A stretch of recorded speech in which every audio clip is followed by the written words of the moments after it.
Each year in the United States, thousands of major crimes go unsolved. When the case has gone cold and police have nowhere to turn, they seek assistance from the public. This is a program dedicated to solving these cases. This is Crime Stoppers Case Files. Every year, crimes go unsolved right here in Southern California. Loved ones are left waiting. I'm Joy Benedict.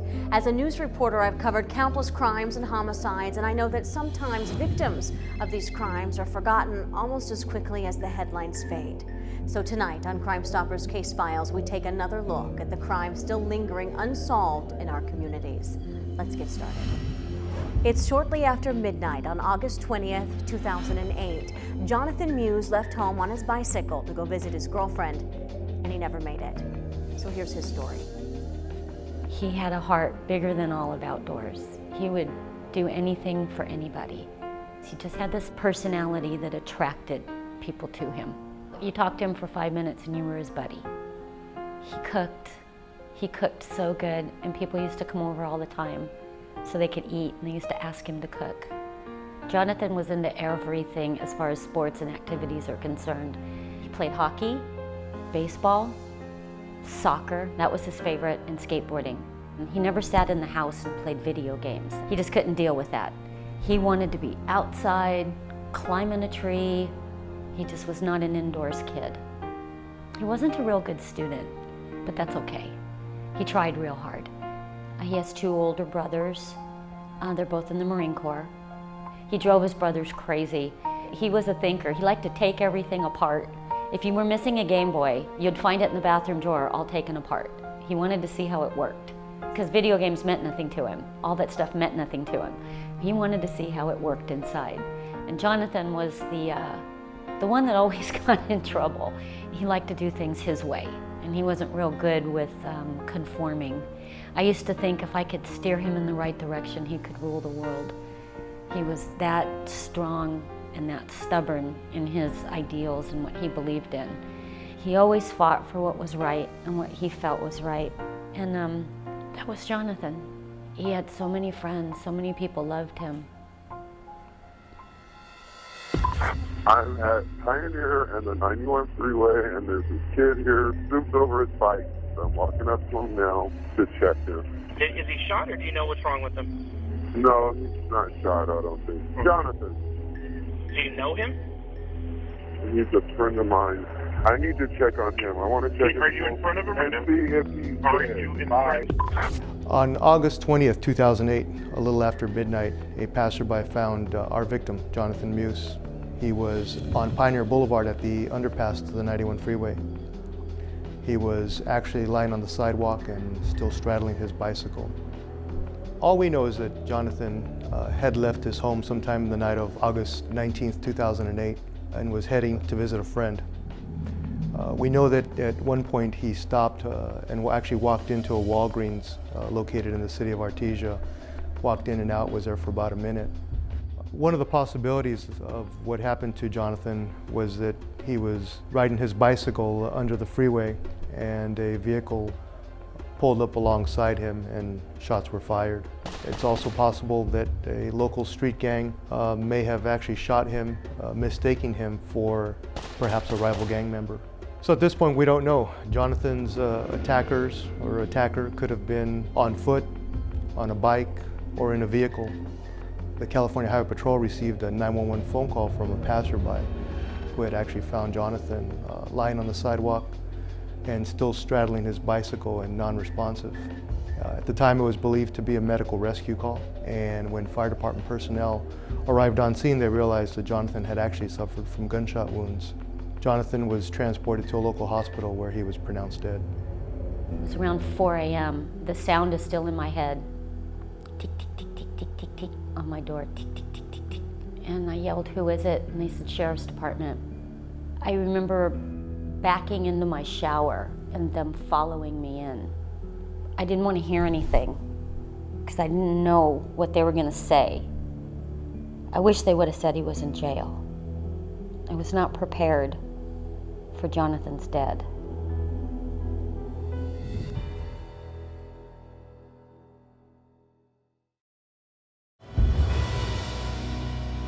I'm Los Angeles County Sheriff Lee Baca.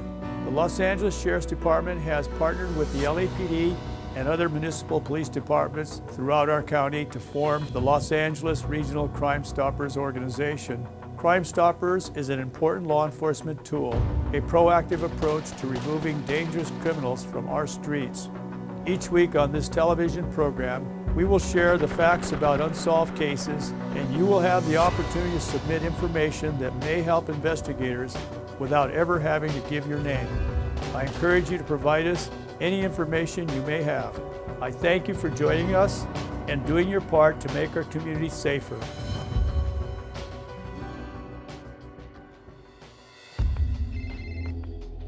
On August 20th, 2008, our victim, Jonathan Muse, was riding his bicycle when he was shot and killed as he went under the 91 freeway on Pioneer Boulevard. Due to the fact that we have no witnesses on this case, we have absolutely no idea what our suspect description is. If they were on a bike or a vehicle, what that description would be. We're hoping that maybe a passerby saw what actually occurred or what actually happened to our victim, Jonathan. How do you murder somebody and keep going? I don't know how you do that. It's been 3 years. You go to the movies? Do you take a bath? Do you go on dates? What did you eat for dinner last night? How do you look at your mother in the face? Your children, knowing what you've done? How do you do that? Who took my son? Who decided he shouldn't live anymore? Jonathan actually had two brothers who both are serving for our country in Iraq. And one, in fact, was in Iraq at the time of this murder. Imagine that you're serving in Iraq and you come to find out that your brother was killed back in LA. It was devastating for Christopher, very devastating. He said that he was sorry he was gone. If he'd have been home, maybe things might be different. It is torture every second of every single day. The street that he died on, it's a busy street. There's a freeway overpass. There's restaurants, there's gas stations, there's a 24-hour Walgreens. I know somebody saw something. And we just want to reach out to people to ask them for help on this case. We have nothing, we don't have any witnesses. And people can call us, they can call me, and my name is Detective Ralph Hernandez. And the number to Homicide Bureau is area code 323-890-5500. Or you can call Crime Stoppers at 800-222-TIPS and remain anonymous. If you saw a boy on a bike, try to remember, please don't do this to my family. I think we have a right to know. All too often, we hear of young men ripped from their families for no apparent reason. So if you know who did this, if you have any information, you have the power to stop this madness and perhaps save the next would-be victim from this killer. We urge you to call Crime Stoppers. The number is 1-800-222-TIPS.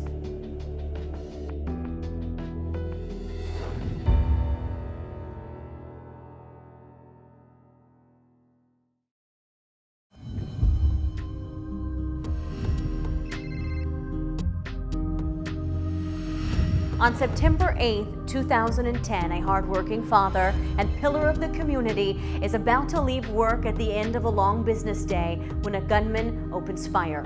Here's the story of Hector Urias. He was just an amazing brother, admiring him as a brother. I know that he was an amazing son, friend, just pretty much everything he did, he was the best. Growing up, he was always very lovable with me. He watched movies with me. He was always joking and playing with me. And I have very beautiful memories with him. And he was a great big brother to me. He taught me how to play every sport, taught me right from wrong. Any problems with school or girls or friends or just anything.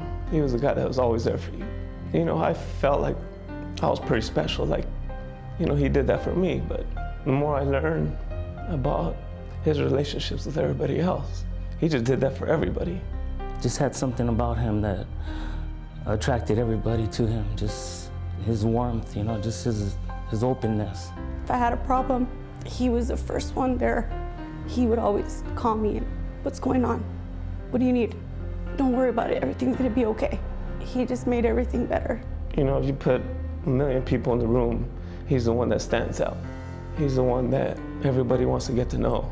He's the one that everybody calls their best friend. I mean, everybody pretty much in the community knew who he was. A lot of police officer friends. The ex-chief of police was a really good friend of his.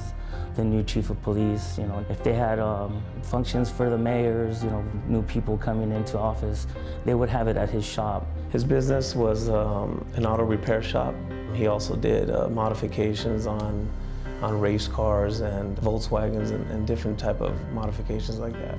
He was a professional race car driver, flirted around with that, you know, later on didn't really get a chance to maximize his ability in that. He was an amazing football player. I mean, he was a professional golfer.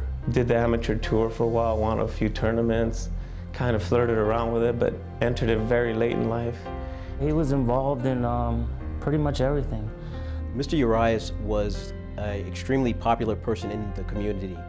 He gave to various charities. He sponsored a Little League baseball team and was well known throughout the community. It was a special, special childhood just having somebody like that in your life. Fue un maravilloso hijo, un maravilloso hermano y pues ¿qué puedo decir más que todo eso que era para mí? Era una estrella. On September 7th, 2010, Mr. Urias had just closed his business at 3548 Santa Anita Avenue in the city of El Monte. The city of El Monte is a middle-class neighborhood. In this particular area, it's industrial. It's Santa Anita Avenue is a busy thoroughfare with several businesses on each side. Mr. Urias owned Hector Urias Auto Repair Shop. Inside the shop, we found Mr. Urias in his office. He had been shot multiple times.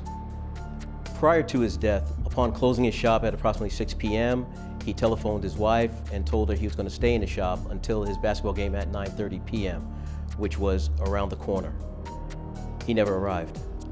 We believe the murder occurred between 7:30 and 9:30 p.m. Inside the shop, it had open bay area where the cars were serviced. To the right of the service area was an office and a lounge area.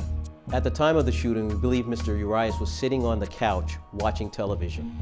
The shooter approached from the street, walked through the parking lot, and apparently saw Mr. Urias through a plate glass window.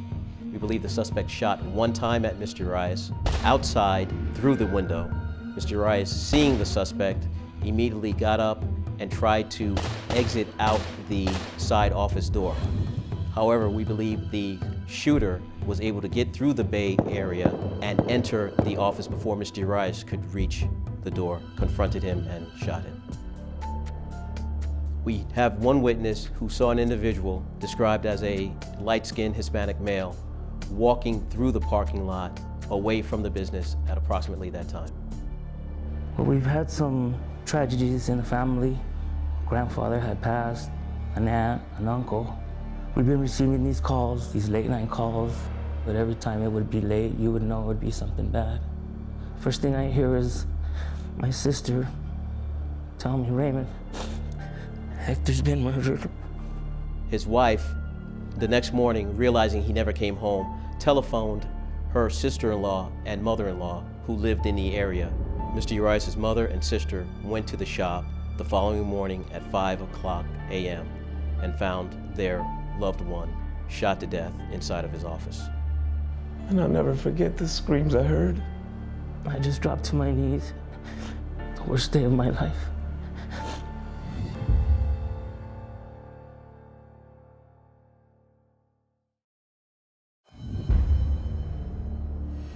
On September 7th, 2010, 48-year-old Hector Urias was shot and killed inside of his business, Hector Urias Auto Repair, in the city of El Monte, California. Well, friends say it's like a nightmare that they can't wake up from. A local racer, beloved by so many, is murdered at his auto body shop. Tonight, the search is on for Hector's killer. Relatives and people who knew Hector Urias came from all over to see firsthand if it was true. Hector Urias' childhood friend, Ray Ramos, says the entire community is stunned. You can't explain it. The guy was just well loved by everybody. This has got to hurt you, though. Oh, yeah, it's devastating. I think it's his dream. I'm waiting to wake up. Urias owned this body shop where he was murdered. He also pursued his dream of racing Volkswagen Beetles. This YouTube video shows a winning race. My company, IAP, sponsored his race car, and we've been good friends. Everybody, all his friends here just love the guy. I still can't believe it. I just want to walk over there and... His cousin Eddie Urias also worked on the race team. He says all of El Monte knew Hector back from El Monte High School football days. He played quarterback. These pictures come from his high school yearbook. Los Angeles County Sheriff's detectives collected a large amount of evidence from the small office. Lieutenant Don Slauson says there appears to have been a struggle. He says the last mechanic left at 7 p.m. last night. Then at 9 p.m., Urias had a basketball game. According to family members, Mr. Urias would often stay there for several hours when he had activities after work, such as softball or baseball. The individual apparently went through the Bay Area, entered into the office, confronted Mr. Urias, and that's where we found his body. Now, Hector and his wife just adopted a 5-month-old baby. They were very excited about being first-time parents. On Thursday, the Irwindale racetrack is going to give a memorial to Hector. They're going to tow his Beetle, his award-winning Beetle, down the drag strip. I just want to thank all of you so much for your love and support. In the midst of this excruciating, indescribable, heart-piercing pain, they had a memorial at the Pomona Raceway where it was attended by approximately 3,000 people in a celebration of his life. He was like a celebrity. It was amazing. He was loved by many people. People just go out of the way to tell me, your brother was amazing. The only thing that keeps us going is how he was. He would want us to keep going and make the most of it. But my God, it's hard. There's a big piece of our puzzle missing. And that will never be the same. You know, going to visit his newly adopted daughter, knowing that he's not going to be able to watch her grow up, going to visit my parents and seeing the pain in their eyes. I wouldn't wish that on anybody. Se los pido con el amor de madre, con este dolor que tengo de madre, se los pido que tengan compasión y que digan algo que sepan que pueda llegar a resolverse este crimen tan terrible. At this point, we have no idea why Mr. Urias was killed. Robbery does not appear to be a motive. As we've conducted our background investigation on Mr. Urias, he appeared once again to be extremely a popular person in the community, did not have any apparent enemies. There was no obvious negative business dealings, and so this is a true mystery. The individual that was seen walking away from the business around the time of the shooting is described as a Latino male, approximately 30 to 35 years of age, 5'5", 120 pounds. He had a light complexion, a thin mustache, and he was wearing a baseball cap. We're seeking the public's help in identifying this individual, and we would like to speak to him to see if he has any additional information on this case. Mr. Urias was a pillar of the community, a well-thought-of family man, and we are asking the public for any assistance in solving his murder. My name is Detective Richard Tomlin. My partner is Sergeant Luis Nunez. Our telephone number for the LA County Sheriff's Department Homicide is 323-890-5500.